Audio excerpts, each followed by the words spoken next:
So I've tried several homemade weed killer recipes, the ones you find on Pinterest or whatever, and none of them have really ever worked. They might turn a few of the leaves brown, but that's as far as it goes.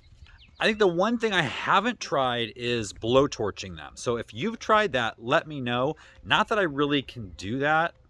We live kind of in a fire prone area, so that probably wouldn't be the smartest thing to do.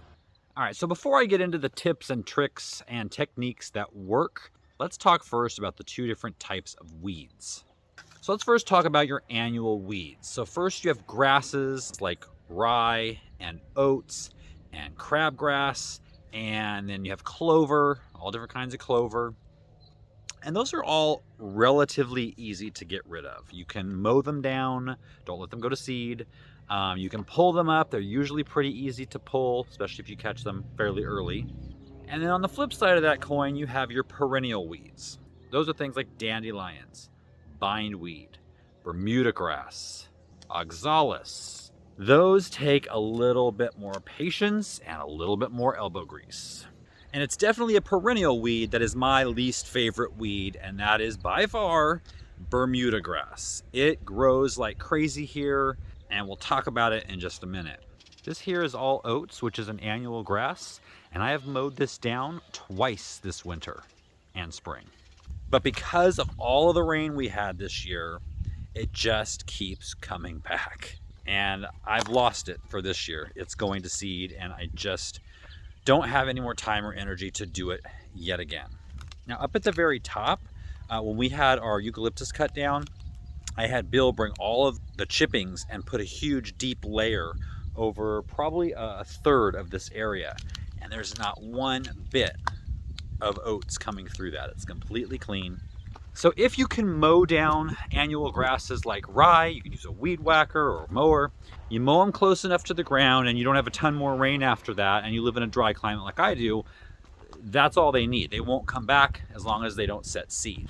If you don't live on a large property and you can hand pull those, that stops the life cycle. Now, there probably are some seeds that didn't sprout this year and they will next year, but they will diminish every single year. And then 2 or 3 years from now, they won't be much of an issue at all.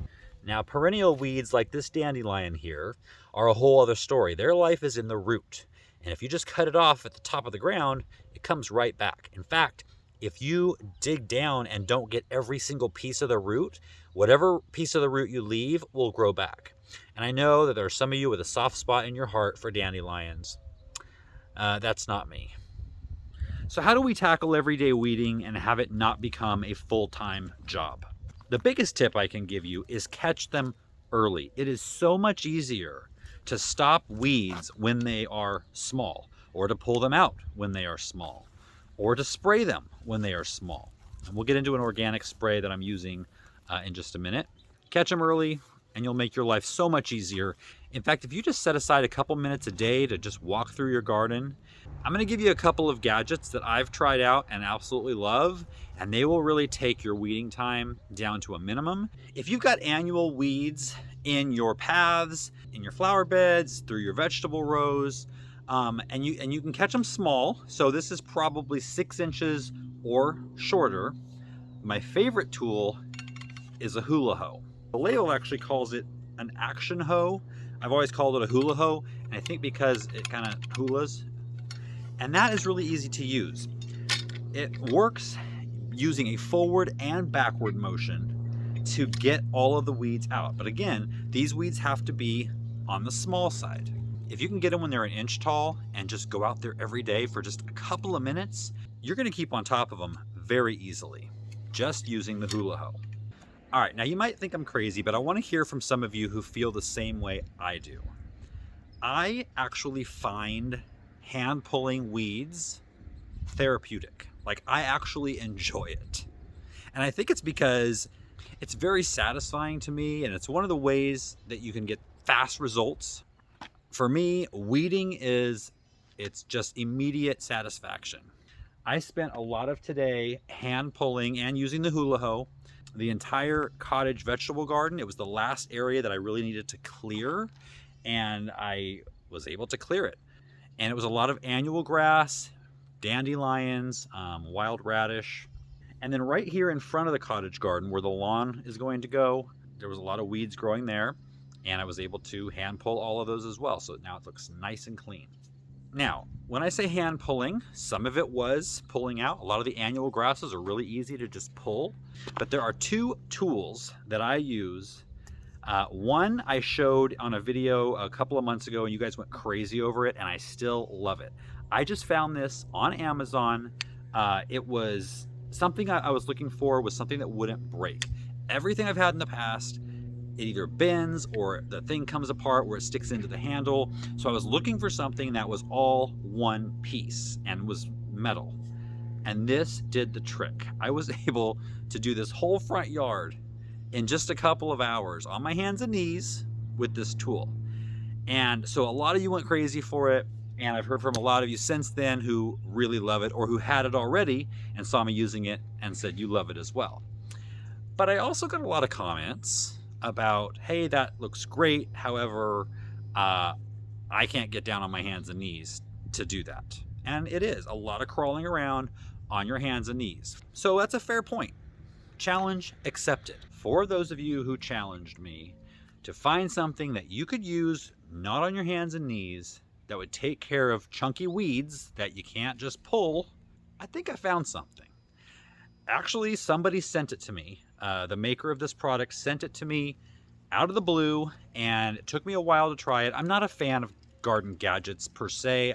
I get sent a lot of gadgets, and most of them don't really fulfill a need. This one definitely does. Whether you are not able to get down on your hands and knees or you are, this is an amazing product. So because this addresses a need and actually does what it says it does, I am featuring it in this video. And not only that, I have an Amazon link for it down below, but I also have a coupon code, and it's already on sale right now. So if you go right now, it's on sale. You'll get the sale price plus the discount just for my viewers on top of that. So let me show you how this works. There's a little V mark right here, and that's where you make sure when you're putting this on the weed that you put the stem of the weed right through that V mark. It's kind of a little guide.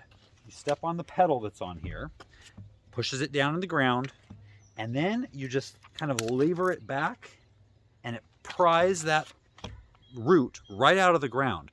A taproot like a dandelion, a taproot like a wild radish. I've had some people over here over the last about the last week, and I've given them a live demonstration of the product, and everybody has the same face when I do it, and that's... Now this is a great tool for anywhere in the garden. However, I can imagine if you have dandelions or whatever weeds in a lawn, this would be a game changer. So again, it's already on sale right now. Now this is May 25th, 2023. I don't know how long the sale lasts, but you have the sale price plus the additional next level discount. I have all the information down in the video description.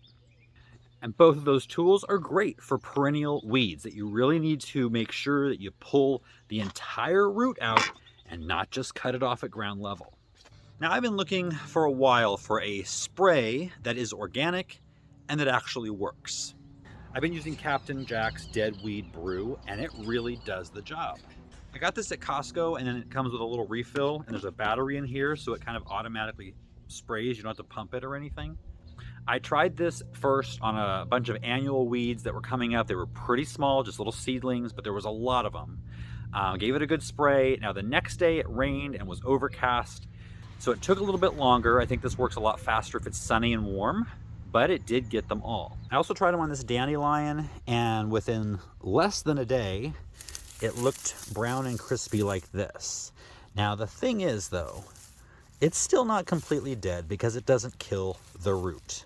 I also sprayed this Bermuda grass and it looked promising, but again, it doesn't get the root, and so it started to grow back. So I sprayed it again, it killed it again, but here we are a couple days later, it's already growing back. So I think it's safe to say that if you want an organic spray for annual weeds, this one will do the job. I sprayed these annual weeds, and within the day, they were completely brown and crispy all the way to the ground. I will leave a link, I think, on Amazon, but if you have a membership to Costco, I think that's the best deal. And again, even with spraying, if you get them small, you use less spray so you save money. Now, what if you have a large area to take care of? Maybe a path that's gotten completely out of control and is full of grass or full of anything. Or maybe you have a lawn that you want to put in a flower bed or a vegetable garden. So there's a couple ways to do a large area. The first way is get some black or clear plastic and mow the grass or whatever it is very short as you can get it, and then lay that plastic on there, weight it down around the edges with some bricks or rocks or wood or whatever, and you want to leave that for about 6 months, preferably through the summer months when it's really hot, and that grass under there is going to fry and hopefully be completely killed by the end of that time period. Now, if you live in a northern climate, this could take longer, maybe up to a year. But this method will even kill Bermuda grass. Another way to do it, maybe a little more pleasing to the eye, and if you don't like using plastics, this is a great way, is get some cardboard and lay down a few layers of cardboard and then put mulch on top of that, a couple, 3 inches of mulch. And again, leave it for many months.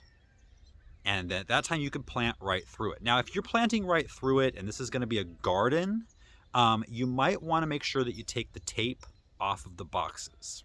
Now, I didn't do that because this area is not going to be really used for a while, but I want to make sure all the weeds are gone by the time it is, which will be probably sometime next year. So I didn't bother taking off the tape because in a year I'm just going to be raking through that compost. The cardboard will probably already be broken down and I'll be pulling out the tape with the rake. It just is easier and faster at that time because to get all the tape off of the cardboard boxes to begin with, it is time consuming. Here's why Bermuda grass is my least favorite weed. Like you have a favorite weed, but whatever. Bermuda, not only does it seed well, it also puts out these long stems or runners that root into the ground every so often as they're kind of just traveling across the top of the soil. They also have rhizomes underneath the soil that spread just as fast. And again, just like a dandelion, any little piece that is left under the ground, if you're pulling it out, is going to grow an entirely new plant, which will then spread underground and above ground.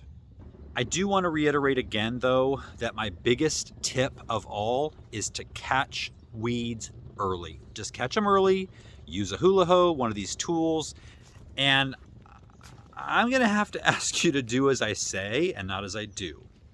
Because we all let things get out of control, right? Am I the only one? So get it before it looks like this, and it's going to be so much easier on your back, on your hands, on your wallet. Weeding doesn't seem like it's a huge issue that could take a whole video, but yeah, it actually does. If you learned something, please give the video a thumbs up. Subscribe if you haven't already. Share it with a gardening friend. Check out these tools in the links below. I promise you, they're going to save you time. They're going to save you effort. And I will see you next time.